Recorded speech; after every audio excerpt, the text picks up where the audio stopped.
नमस्कार दोस्तों, आज बात करेंगे यूनिवर्सल गैस कांस्टेंट के बारे में। ये क्या होता है?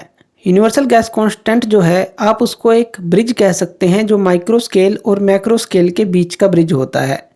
अगर इसके बारे में समझें तो ये डिनोट किया जाता है कैपिटल आर से, और एक फिजिकल कांस्टेंट होता है जो कि रिलेट करता है मैक्रोस्कोपिक प्रॉपर्टी। जैसे हमने अभी बात की मैक्रो स्केल यानी कि मैक्रोस्कोपिक प्रॉपर्टीज़ जो हैं गैस की, जैसे प्रेशर, वॉल्यूम, टेम्परेचर, उनको रिलेट करता है माइक्रोस्कोपिक प्रॉपर्टी से। जैसा कि हमने अभी कहा, माइक्रो स्केल और मैक्रो स्केल के बीच का ब्रिज है। माइक्रोस्कोपिक प्रॉपर्टीज कौन सी हो गई?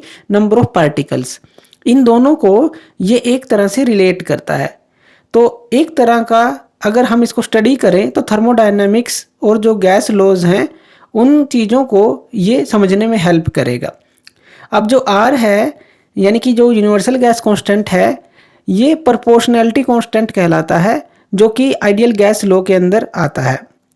इसकी जो वैल्यू होती है वो डिपेंड होती है यूनिट्स के ऊपर कि कौन सी यूनिट्स आप यूज़ करेंगे, प्रेशर, वॉल्यूम, टेम्परेचर और अमाउंट ऑफ सब्सटेंस के लिए। लेकिन जो कॉमन वैल्यू है वो ली जाती है इसकी R = 8.314 जूल पर मोल केल्विन। तो ये जो यूनिट है इसकी ली जाती है। इसका सिग्निफिकेंस क्या है? एक तरह से ये पुल है, जैसे हमने बात की कि जो मैक्रोस्कोपिक वर्ड है प्रेशर, वॉल्यूम और टेम्परेचर, और जो माइक्रोस्कोपिक वर्ड है नंबर ऑफ पार्टिकल्स, इस गैप को ये फिल करता है, दोनों को यानी कि आपस में रिलेट करता है। इसको हम ऐसे भी समझ सकते हैं कि जो यूनिवर्सल गैस कांस्टेंट है ये वो अमाउंट ऑफ एनर्जी है जो कि हमें चाहिए टेम्परेचर को रेज करने के लिए। एक मोल के, जो कि आइडियल गैस का एक मोल है, उसका टेम्परेचर रेज करने के लिए 1 केल्विन तक। तो ये एनर्जी पर मोल पर टेम्परेचर है, इस तरह से हम इसको समझ सकते हैं।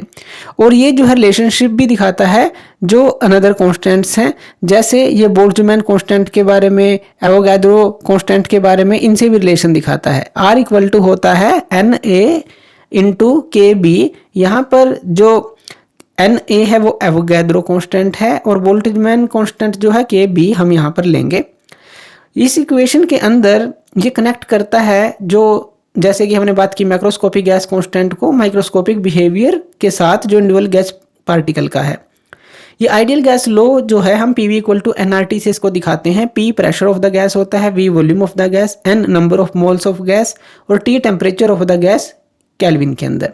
अगर हम इसकी इंपॉर्टेंस और एप्लीकेशंस की बात करें तो इसके थ्रू गैस बिहेवियर को प्रेडिक्ट किया जा सकता है, यानी कि इसके थ्रू हम समझ सकते हैं और प्रेडिक्ट कर सकते हैं जो बिहेवियर ऑफ गैसेस है डिफरेंट कंडीशन के अंदर।